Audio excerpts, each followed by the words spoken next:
My God Almighty, look at this 7610. Look at the screen on this thing. I can't believe it. I mean, I can't believe how big the screen is.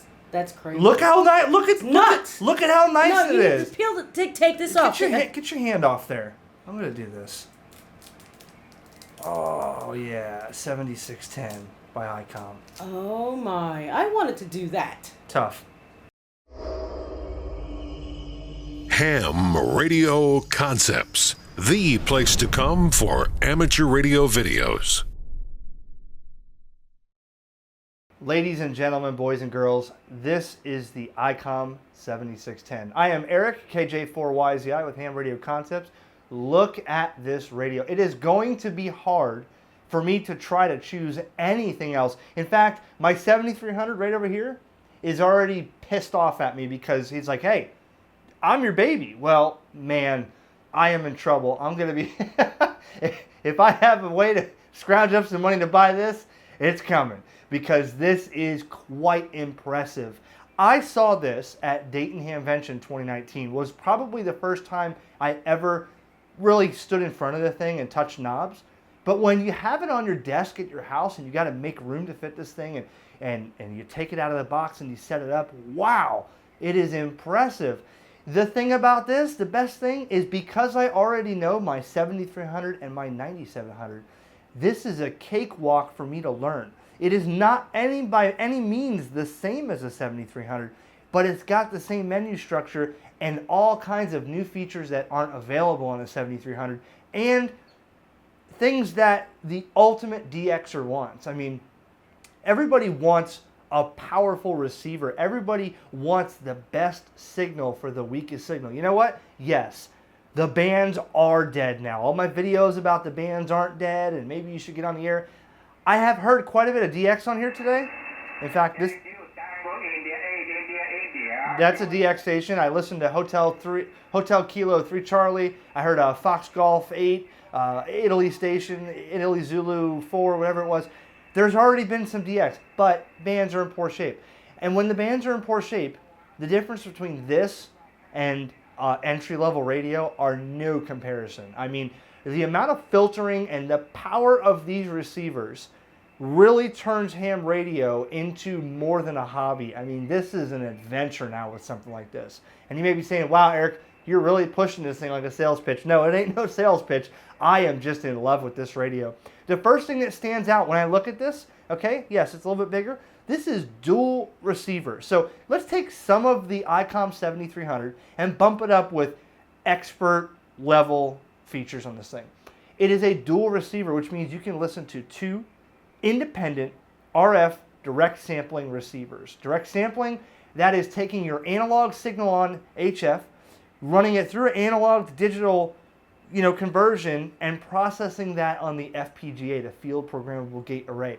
The 7300 way back here was the very first from ICOM to have an FPGA, and this is a step up from that, a big step up. Jan, I hope you're watching, Jan, because your 7600, I gotta tell you, this is way beyond the 7600. Even though the ICOM 7600 was good, he says, oh, there's nothing my 7600 can't do. I got news for you. This is a masterpiece. So what I'm gonna do is we're gonna talk about this radio requires way more than just one video. So thank you Gigaparts for letting me borrow this for a few days. I'm going to make 3 or 4 videos on this radio. I plan on making some contacts in a video. I plan on showing some of the additional features like hooking up an external display, even a keyboard and mouse, operating this thing on my desk with a really big display externally. Also, some of the filtering and scope options. Again, if you own a 7300, you will open this up, turn it on, and know exactly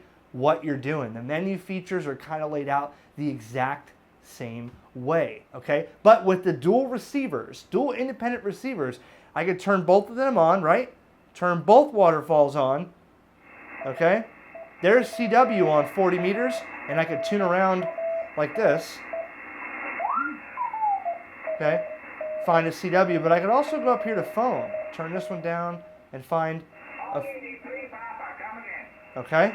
I mean, and with some of the features I'm going to show you in future videos on this, you can actually use the IQ out for a third receiver with something like HDSDR on a computer and have a third receiver monitoring directly out of the back of the radio and use CW skimmer to practically decode all CW signals on an entire band. I mean, this is powerful. This is amazing.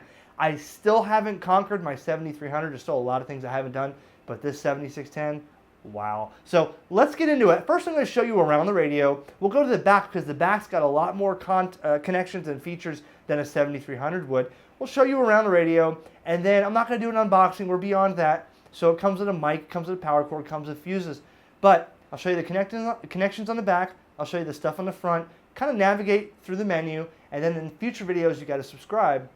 You got to watch the future videos when I make some contacts, maybe operate this remotely with the software, do some other cool things to show you around this beautiful radio.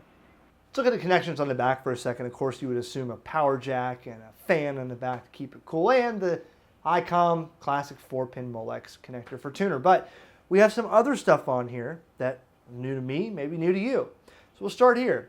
The Ethernet RJ45 LAN port to connect this to your internet modem with an Ethernet cable, no computer in between, to operate it remotely 10,000 miles away from home with the ICOM RSBA1 software. Like my 9700 video, I can do one on the remote operation with this as well. External display, a DVI connector. So I learned this on my FT101D Yaesu video. They said, why are we putting DVI connectors on the back of a radio in 2019? Well, there's actually more than you think, okay? ICOM and Yaesu know exactly what they're doing. They're way smarter than we are. So there's more than just a connector. There's licensing and stuff that goes with putting an HDMI on the back of it. This connector will give you just as good of a resolution for what you're working with. You're not watching a movie. You're not watching Spider-Man 4K. You got an external display. So the DVI is totally suitable. In fact, I'm using a DVI on my computer desk right now to operate my monitor. And you may say, oh, you're old school, whatever. DVI connector for an external display. We'll show you that later on in another video. 2 USB ports, and I guess this is a USB 3 and probably a regular USB, and that's for remote control operation locally, local operation, or cat control. If you want to connect Ham Radio Deluxe to it, you can do it with USB. If you want to pass audio in and out, no sound card interface needed. You don't got to buy a signal link. You don't have to buy an MFJ 1204. Just plug your connector in here, and you can pass the audio to and from your computer one single cable. It's a great feature. External speaker A and B for both receivers. ALC send up here, RCA jacks. Antenna 1, antenna 2. So we have 2 separate SO239s for antennas. 2 independent antennas. That's what Rick says about the 7300. He says, man, I wish my 7300 had a jack I could use for HF and a jack I could use for 6 meters. Well, here you go. You can do whatever you want on there. And we have 2 accessory jacks here.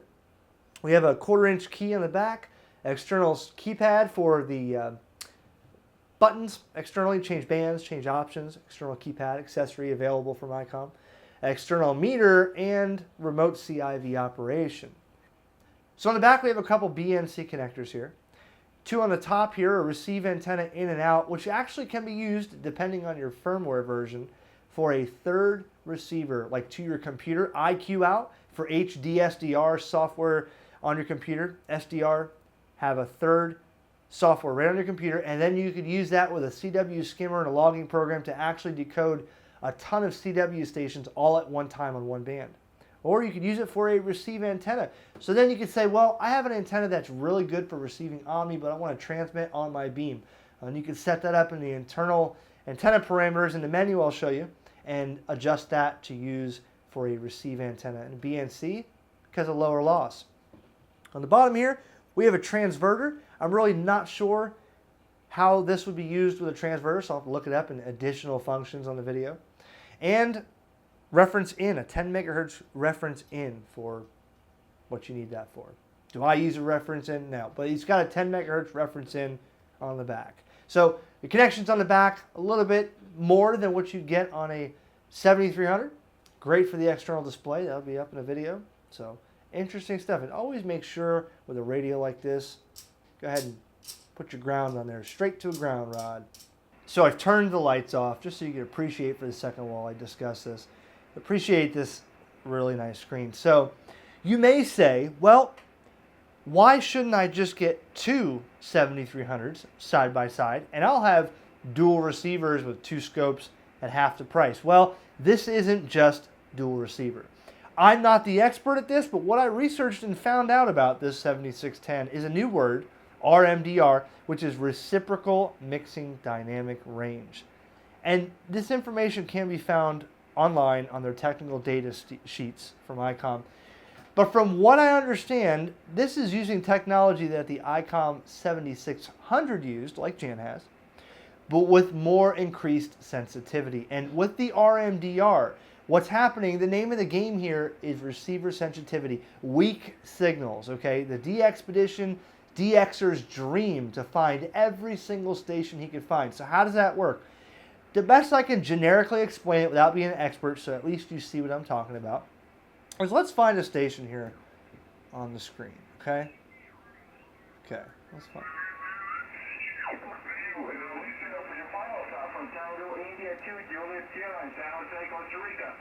Costa Rica, okay. Look at his signal here. He's +9. +9, probably +10, okay? So let's say you have a strong signal there. Normally on a typical super heterodyne receiver that doesn't have all this technology, any station that might be in the frequency right around here, 1 or 2 kilohertz away, will be totally blanked out by this receiver and that signal, okay? So what happens is you can really use filtering and the receiver technology to find that signal that's buried next to somebody that's giving you QRM, slide, shift, filter, and narrow down, and this big signal won't drown out the little signal. Does that make sense? Pretty much the receiver's a better ability to hear a weak signal with a loud station 2 kilohertz away. So 7600, although a great radio, this one is more enhanced. And with that said, with the evolution of this receiver and the direct sampling and the high precision master clock that they redesigned for this radio, the digital to analog converter and analog to digital converter clock could be the principal phase noise source, similar to phase noise from a LO in a legacy receiver design. So they redesigned the clock to minimize the effect that the phase noise can have on a clock with the receiver and the weak signals. Does that make sense? That's your HamRadioConcepts technical specification, but you can go to the 7610 on the internet from ICOM, read the technical data sheet. It just gives you an idea. I'm not talking about only having 2 receivers, but 2 highly advanced, evolved receivers to find the faintest signal out there when you're looking for those contacts. And yes, the bands are dead. So looking at the front of the 7610, a couple more buttons to operate things on the front of the radio without directly having to use everything on the touchscreen. For instance, of course I got my 2 independent AF for audio and RF gain or squelch, but I also have, I can jump right to the band here if I want to go to 17 meters, 12 meters, 160 meters, 40 meters, right? Also, over here, keyer speed and pitch, which I know a lot of CW guys will like, where they can just adjust and tweak the words a minute and the pitch of their CW. How about receive incremental tuning right here on the front, and shift. You can look up here on the top. I can shift one way, or I could go over here, shift here, okay? I could also change the filter bandwidth right here on the front. So makes it a little bit easier to operate this radio with a few more buttons on the front. Of course, you have your tuner up here for internal tuner. Oh, go here. Go to 17. There it is. Back to 20. Okay, so noise blanker, noise reduction. Okay, things that exist on a lot of radios and things that are easily accessible right here. Let's talk about some of the connections here. Headphone jack, 1/4 inch. Keyer, or the key, 1/4 inch. 2 USB ports for a mouse and keyboard, or a USB thumb drive to plug into save configurations, to save memories, to upload configurations and firmware updates, and screen captures and more. Also an SD card right here for that as well. Uses the same 8-pin mic that the 7300 and the 9700 uses. Buttons on the front, a couple more down here that are easily accessible. With the bigger 7-inch screen here, we could fit more on the menu like this. And there's a couple things that look similar to a 7300 or a 9700, but a couple other things here that you may not notice or you may not know or see before, much like this right here. What is that? That is your digital pre-selector, available on both main and sub-band. And we're going to talk about that in another video with the little extra advanced features and filtering options and stuff like that. So we're going to turn that off for now.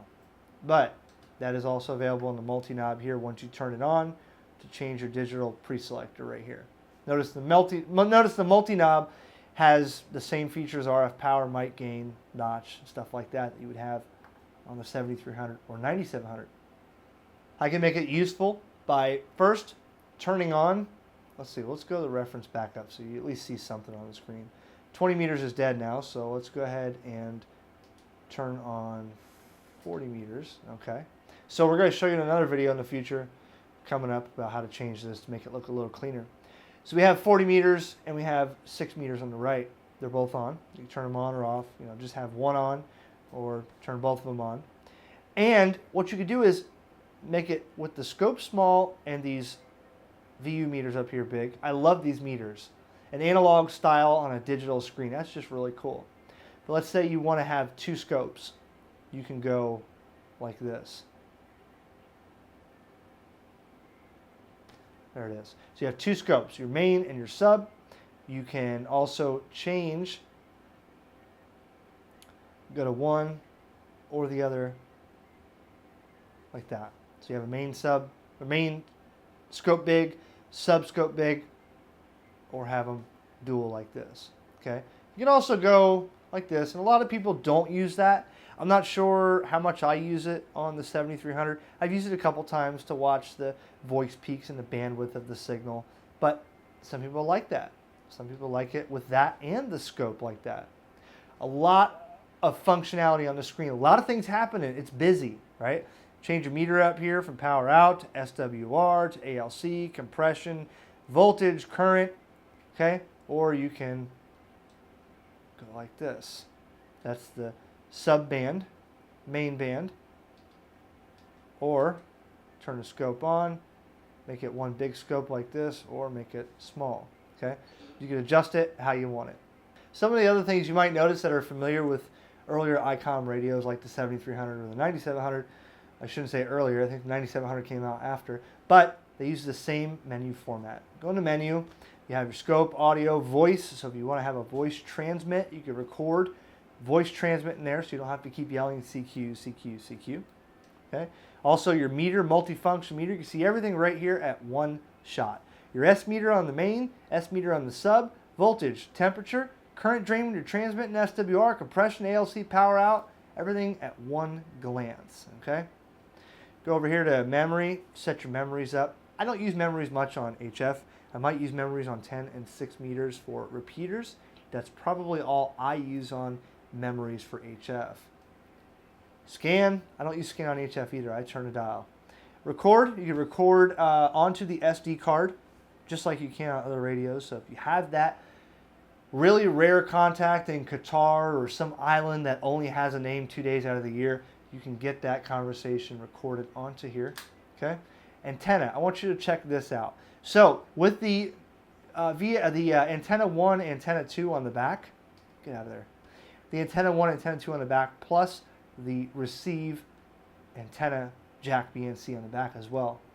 You could actually go into menu, go into antenna, and set memories onto where or what frequencies you want which antenna to operate. For instance, let's say right now this antenna that I have on antenna 1 is 9 bands. That'll do 6 meters to 106, no, 6 meters to 80, okay? This over here, I have my 6 meter Yagi connected. All those 6 meters is closed right now, so there's nothing there. But let's say I wanted to use the vertical on 6 meters on VFOB. Or let's say I wanted to, I forgot that I have a, 20 meter antenna connected here, but also the second antenna I have is a 20 meter Yagi, and I want to use the Yagi for transmit or the vertical for receive or whatever. I could set this up in memories, okay, and have it switch automatically, or I could turn off and just do it manually. Or the receive type, the type of antenna right here, receive antenna connectors for the back on the BNC. I could use a receive antenna or an external receive device like an HDSDR or interface on your computer. Okay, so all that's on here. You can set that up, read the manual, set it up, and easy enough to switch between antenna 1 and antenna 2 manually on one VFO like this. There's antenna 2, there's antenna 1. So right there I'm on a 6 meter Yagi, which does really no good on 40. Okay, or over here, VFO-A, VFO-B, or main and sub. We can go to the sub here, change it to antenna 2. So I have antenna 1, antenna 2, right? So really interesting stuff here. We also have in the set menu a lot of things that you're familiar with. With the bigger screen, it makes it easier to fit all this stuff on one screen. One thing that's new is the USB flash drive, but you have other stuff like tone control. So you have receive and transmit tone control. So if some guy's just really bassy or it sounds really tinny in your room, you can go, on sideband and go to sideband and either do the bass and the treble for receive, or high pass and low pass filters. Set the low pass and the high pass where you want it. Get that filter slice right where you want it. I'm going to turn it off now because I'll forget it's on there. All right. A lot of these things you would expect from a radio of this price tag, right? Same thing for transmit. Set that up for sideband, AM, FM. Okay. Other functions that you may be in here, beep for the band edge. A lot of people say, yeah, I set the band edge because I forget where the general ends, general portion ends and extra begins. You can set that up for main and sub. Timeout timer, quick dual watch, split operation, tuner controls, transverter function. We'll talk about that in another video with the advanced features of this radio. I do see a couple things for RIDI, but I don't see an option in here, like my 7300, to decode RIDI on the screen.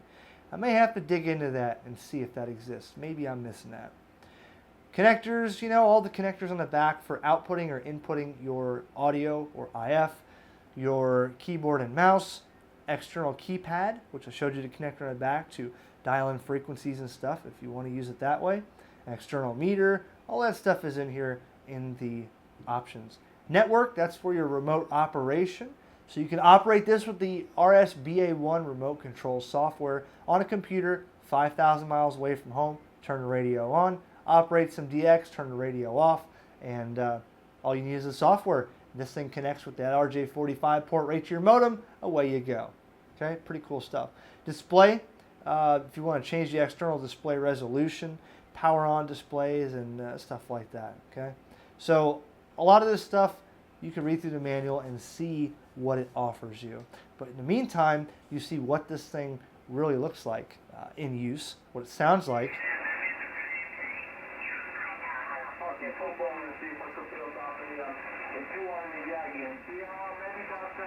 They turn noise reduction on. I can hold noise reduction here.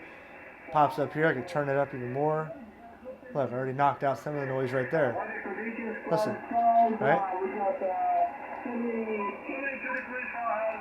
I can even turn on the menu, notch filtering. There you go, hold notch. Right here.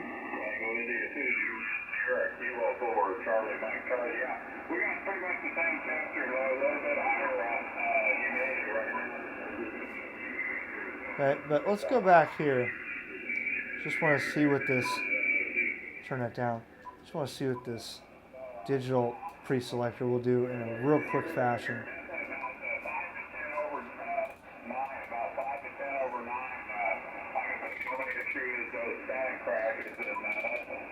So you can hear every time I change it, there's relays and stuff changing in there.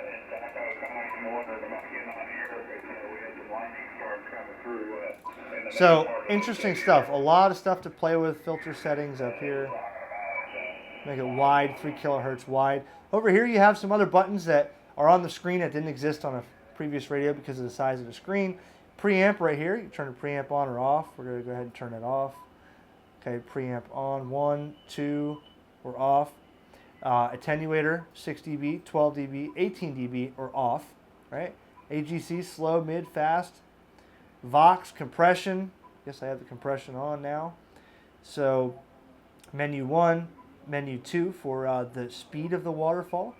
I'm going to turn it down. See, now that, oh boy, this is going to hurt. That's about what the AC radio looks like. Slow and blocky. 991 right there, right? Let's turn it up. There you go. That's how I like my scope to move. In future video, I'll narrow it down, get it cleaned up so where you can really dig out stations. But that's how a scope should look on a display like this. Real fast, real fluid, real crisp. And, you know, that's it. Set the marker and all that stuff. A lot of the stuff here is just impressive. Even a button here on the bottom to record and play right here on the front of the radio. Boom, 1, 2, 3. If I had an SD card, you know, I could record it, play it, and that's it. So I got to say, part 1 to get you teased, to get you watching, to get me to turn this thing on and check it out. A little walkthrough and show you what this radio looks like, what it has, what it's capable of. And next video is coming up. We're going to play with some of the advanced features, and we'll do some contacts on it. We'll do some digital modes and whatever we can do out of this. Thanks again to Gigaparts for letting me borrow this thing and bring it to you guys. Give them a big thanks for just being nice. Those guys are amazing every time. And to let me borrow something like this makes it better for you and for me. So 7.3 guys, quick look at the 7610. More on the way. KJ4YZI.